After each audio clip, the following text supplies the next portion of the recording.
saat ku berteduh, ku untai doaku.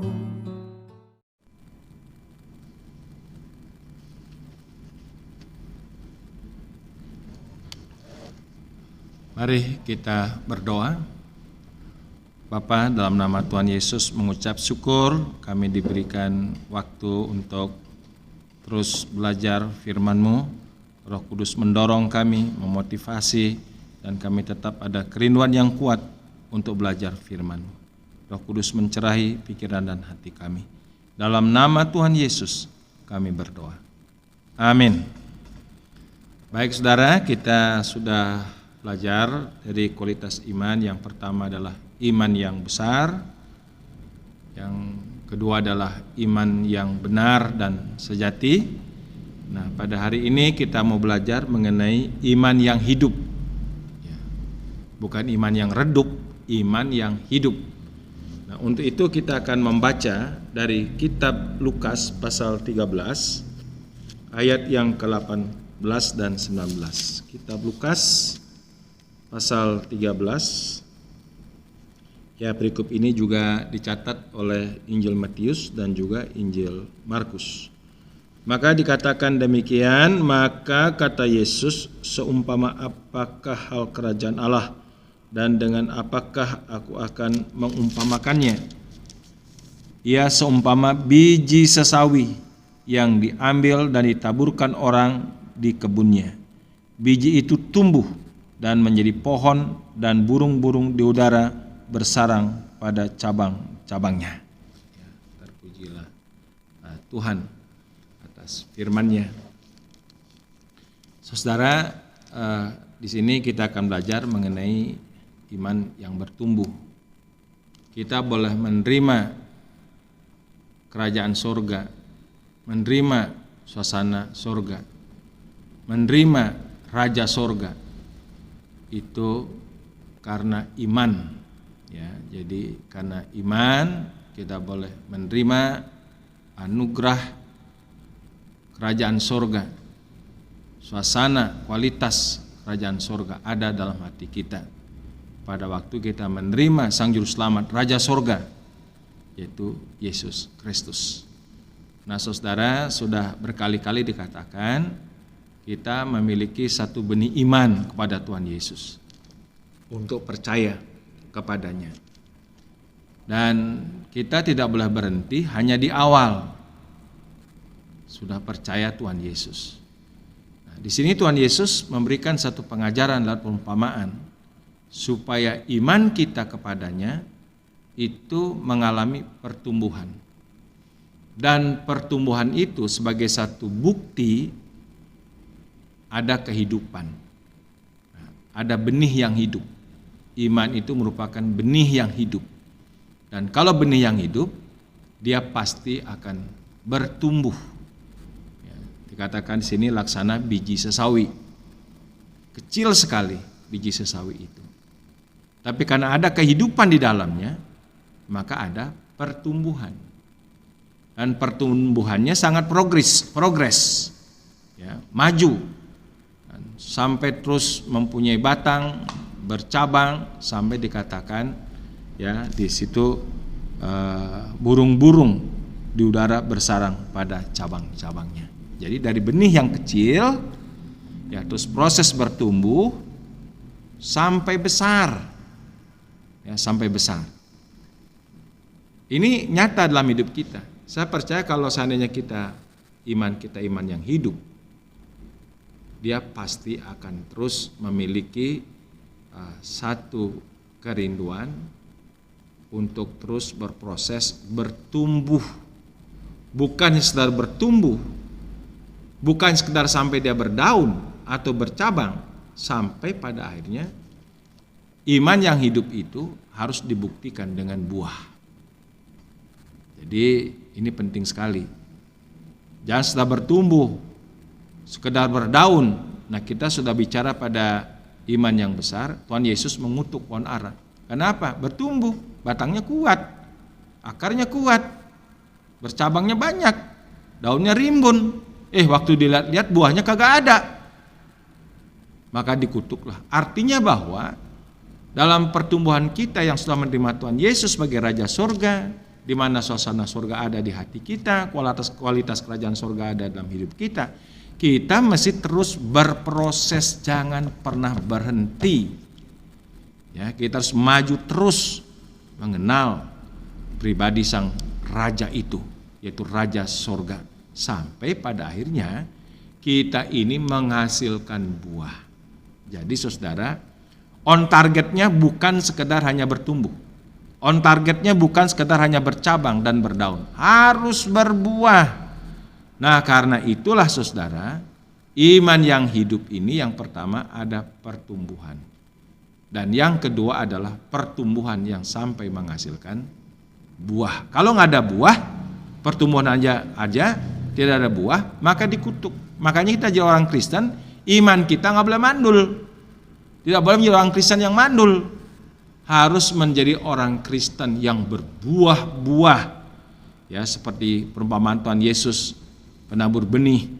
Nah, kalau itu memang benih yang hidup di tanah yang subur, dia akan bertumbuh menghasilkan buah 100 kali lipat, 60 kali lipat, dan juga 30 kali lipat. Artinya bahwa kalau benih itu hidup, iman itu adalah benih yang hidup, pasti akan sampai mencapai on targetnya, yaitu adalah pertumbuhan yang menghasilkan buah-buah. Nah saudara, buah apa yang harus dihasilkan oleh iman yang hidup itu? Yang pertama adalah buah pertobatan. Jadi pada waktu kita boleh percaya kepada Tuhan Yesus Kristus, maka dalam proses pertumbuhannya harus menghasilkan buah pertobatan. Itu yang dikatakan di dalam kitab Injil Matius pasal yang ketiga ayat yang ke-8. Kita membaca kitab Matius pasal 3 ayat yang ke-8 sampai 10 ya, supaya lebih lengkap ya. Dikatakan demikian, jadi hasilkanlah buah yang sesuai dengan pertobatan. Dan janganlah mengira bahwa kamu dapat berkata dalam hatimu, Abraham adalah bapa kami. Karena aku berkata kepadamu, Allah dapat menjadikan anak-anak bagi Abraham dari batu-batu ini. Kapak sudah tersedia pada akar pohon, dan setiap pohon yang tidak menghasilkan buah yang baik pasti ditebang dan dibuang ke dalam api. Sangat jelas ini firman Tuhan saudara. Yang dikehendaki dari iman yang hidup adalah iman yang progres bertumbuh sampai menghasilkan buah. Nah, buah yang pertama adalah buah pertobatan, yaitu adalah karena kuasa Kristus kita lahir sebagai ciptaan baru, maka seluruh karakter hidup kita yang lama, sifat-sifat yang lama itu harus berlalu dan akan terus berproses. Ada sifat-sifat yang baru dalam Kristus Yesus. Karena itu 2 Korintus 5:17, jadi barang siapa yang ada dalam Kristus, dia adalah ciptaan baru. Yang lama, saudara, sifat-sifat lama, perbuatan-perbuatan lama yang berdosa, tinggalkan. Kita boleh transformasi, ada sebuah perubahan untuk masuk kepada satu kehidupan baru, yaitu ciptaan baru dalam Kristus Yesus. Supaya nyata ya bahwa kita yang boleh percaya sama Tuhan Yesus ada iman, ada perbedaan jelas. Perbedaan 180 derajat antara yang dulu dengan yang sekarang. Antara yang dulu di luar Yesus dengan sekarang di dalam Yesus Kristus. Makanya kita nggak boleh abu-abu, harus jelas warnanya. Sebagai orang percaya sama Yesus, sebagai orang yang sudah menerima Kristus, kita boleh lahir baru, harus menghasilkan buah, namanya buah pertobatan ya. Jadi bukan setelah menyesal, tapi harus tinggalkan semua perbuatan yang lama dan hidup yang baru dalam Kristus Yesus. Nah, itu buah ya yang pertama. Nah, buah yang kedua yang perlu dihasilkan ya dari iman yang hidup adalah buah karakter Roh Kudus atau karakter Yesus. Ini yang kedua. Kita baca dari kitab Galatia pasal yang ke-5 ayat yang ke-22 dan 23. Ya, kita baca firman Tuhan. Nah, ini dalam sebuah proses kita harus bertekun di dalamnya ya untuk menghasilkan buah karakter Roh Kudus atau karakter Kristus. Dikatakan demikian di dalam Galatia pasal 5 ayat 22, tetapi buah roh ialah kasih, sukacita, damai sejahtera, kesabaran, kemurahan, kebaikan, kesetiaan, kelemah lembutan, penguasaan diri. Tidak ada hukum yang menentang hal-hal itu. Nah, ini adalah pekerjaan Roh Kudus yang organis dalam hidup kita. Ya, pekerjaan Roh Kudus sejak kita terima Tuhan Yesus, dimerdekakan Roh Kudus berkarya ya di dalam kita dan akhirnya menghasilkan karakter Roh Kudus atau karakter Kristus. Nah, ini harus nyata dalam pribadi kita sebagai orang yang percaya, yang beriman. Jadi benih itu, ya benih iman itu menghasilkan karakter Kristus. Dan ini merupakan sebuah moto kita, gereja kita sedang Kristus. Serupa Kristus apapun tantangannya. Artinya hidup Yesus semakin nyata, semakin kelihatan di dalam dan melalui kita sebagai orang yang percaya sama Tuhan Yesus. Nah, itu buah yang harus dihasilkan. Sebagai tanda bahwa kita betul-betul telah menerima Kristus, menerima Roh Kudus. Roh Kudus bekerja secara organis dalam setiap diri orang yang percaya kepada Tuhan. Karena memang ada pekerjaan Roh Kudus. Yang kedua adalah pekerjaan Roh Kudus karismatis, yaitu pekerjaan Roh Kudus yang memberikan berbagai karisma, ya, karunia. Ya, karismata, karunia. Ya, itu memang pekerjaan Roh Kudus yang kedua. Tapi yang penting adalah pekerjaan Roh Kudus yang organis, yang hidup, yang menghasilkan karakter Tuhan Yesus. Dan yang ketiga adalah buah Injil. Yang boleh kita baca dari Kolose pasal 1 ayat yang ke-6. Dikatakan demikian, yang sudah sampai kepada kamu Injil itu berbuah dan berkembang di seluruh dunia. Demikian juga di antara kamu sejak waktu kamu mendengarnya dan mengenal kasih karunia Allah dengan sebenarnya. Ini satu kesaksian yang luar biasa ya kepada orang-orang percaya yang ada di jemaat Kolose ini. Ya, sejak mereka boleh menerima Tuhan Yesus, mereka berproses, bertumbuh, ya. Jelas ada buah pertobatan, ya, meninggalkan berhala-berhala dan percaya sepenuhnya kepada Tuhan Yesus, dan mereka juga menghasilkan buah-buah karakter Roh Kudus dalam hidupnya, sehingga jemaat ini saudara ya mempunyai sebuah semangat kerinduan untuk apa? Mengembangkan Injil Tuhan. Jadi ada buah Injil. Apa buah Injil? Yaitu jiwa-jiwa yang baru, jiwa-jiwa yang dituai bagi kemuliaan Kristus. Jadi kalau orang memiliki iman sama Yesus, iman yang hidup, dia akan terus bertumbuh buah pertobatan, buah karakter Roh Kudus, dan akhirnya menghasilkan buah jiwa-jiwa. Karena apa? Siap memberitakan Injil, ya, siap untuk memikul salib. Dan saudara, ini jemaat Kolose, pasti juga jemaat-jemaat yang lain yang sudah mendengar Injil, semuanya memiliki sebuah kuasa, ya, sebuah semangat yang terus dikembangkan, dan mereka boleh mempersembahkan jiwa-jiwa. Karena apa? Pemberitaan Injil. Nah, ini yang ingin dilihat dalam setiap jemaatnya, dalam setiap diri orang percaya, dalam setiap diri saudara, diri saya sampai hari ini. Jangan pernah berhenti untuk menginjil. Kenapa kita menginjil? Karena kita percaya Yesus satu-satunya selamat. Kenapa kita menginjil?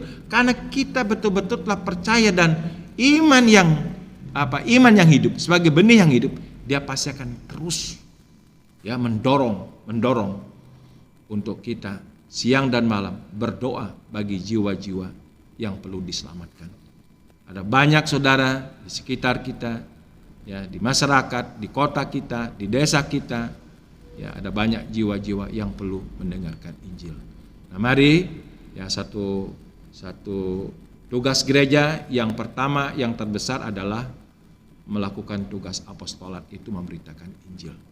Nah, saya bergembira ya bahwa dalam gereja setiap tahunnya 2 atau 3 kali ada baptisan, ada penjangkauan jiwa-jiwa yang baru. Saudara, bukan jiwa-jiwa dalam gereja, tapi ada banyak jiwa-jiwa ini. Baru sekarang ini saudara katekisasi seorang ibu ya, yang dari Buddha totok, hatinya keras, tapi karena pemberitaan Injil, Roh Kudus bekerja, sekarang sedang ikut katekisasi dan nanti akan dibaptis. Karena memang ini hatinya Tuhan. Kalau ada satu orang bertobat, apa dikatakan Alkitab? Ada sorak-sorai yang luar biasa di antara makhluk surga, di antara para malaikat di surga. Nah, karena itu mari kita genapkan hatinya Tuhan. Di dunia ini, bagi saudara yang terima Yesus, menerima kerajaan surga dan yakin satu-satunya dalam Dia, jangan pernah berhenti untuk semangat menginjil. Supaya kita melihat pekerjaan Roh Kudus, ada penuaian jiwa-jiwa. Jadi buah yang ketiga yang perlu dihasilkan dari iman yang hidup adalah buah-buah Injil, yaitu jiwa-jiwa. Nah saudara, yang selanjutnya adalah buah sikap hidup yang mewarnai hidup kita, perkataan kita, tingkah laku kita, cara kita boleh bergerak, ya harus ada kesaksian. Maka dikatakan dalam 1 Timotius pasal yang keempat, nasihat Rasul Paulus kepada Timotius, ya, pasal 4 ayat yang ke-12. Nah ini saudara, secara komprehensif, nyata di dalam perbuatan kita, dari ujung rambut sampai telapak kaki. Dan ini harus dimiliki oleh orang-orang yang mengatakan beriman kepada Kristus. Ya, dikatakan demikian, beritakanlah dan ajarkanlah semuanya itu. Jangan seorang pun menganggap engkau rendah karena engkau muda. Jadilah teladan bagi orang-orang percaya dalam perkataanmu, dalam tingkah lakumu, dalam kasihmu, dalam kesetiaanmu, dan dalam kesucianmu. Nah, jadi ini saudara komprehensif, ya, harus nyata buah-buah sifat-sifat ini dalam setiap diri kita sebagai orang percaya. Nah, karena itulah ya kita boleh memberikan sebuah konklusi firman Tuhan pada hari ini. Iman yang hidup pasti ada pertumbuhan. Iman yang hidup bukan sekedar pertumbuhan, tapi iman yang sampai menghasilkan buah-buah yang manis, buah-buah yang dikehendaki, buah-buah yang berkenan kepada Tuhan. Karena itulah saudara, ya firman Tuhan, ya dan amin, tidak pernah salah firman Tuhan. Dikatakan dalam kitab Yakobus pasal yang kedua ayat yang ke-17. Nah, dikatakan demikian. Demikian juga halnya dengan iman. Jika iman itu tidak disertai perbuatan, maka iman itu pada hakikatnya adalah mati. Saudara boleh mengatakan percaya Tuhan Yesus, tetapi nggak ada buah-buah, yaitu pada hakikatnya iman demikian adalah iman yang mati, iman yang tidak berbuah. Nah, mari bersama-sama pada hari ini kita boleh memperhatikan firman Tuhan, ya apakah itu memang ada dan nyata dalam pribadi kita, ya bahwa kita memiliki benih iman yang hidup. Kita telah menerima kerajaan surga, Raja surga bertakhta berkuasa dalam hati kita. Dan biarlah kiranya iman yang hidup itu bukan sekedar iman bertumbuh, tapi iman yang menghasilkan buah, yang mempermuliakan nama Tuhan. Tuhan Yesus memberkati. Kita berdoa. Bapa di surga, terima kasih untuk pengajaran pada hari ini. Terima kasih karena anugerah kasih karunia. Kami boleh beriman kepada Engkau Tuhan Yesus sebagai Tuhan dan Juru Selamat, sebagai Raja yang telah menghadirkan kualitas kerajaan surga dalam hati kami. Bila dengan demikian kami memiliki iman yang hidup, iman yang terus bertumbuh, iman yang tidak pernah berhenti, iman yang selalu mau belajar, dan sampai akhirnya iman menghasilkan buah-buah yang mempermuliakan nama Tuhan. Berkati kami semua, saudara kami. Dalam nama Yesus kami berdoa. Amin.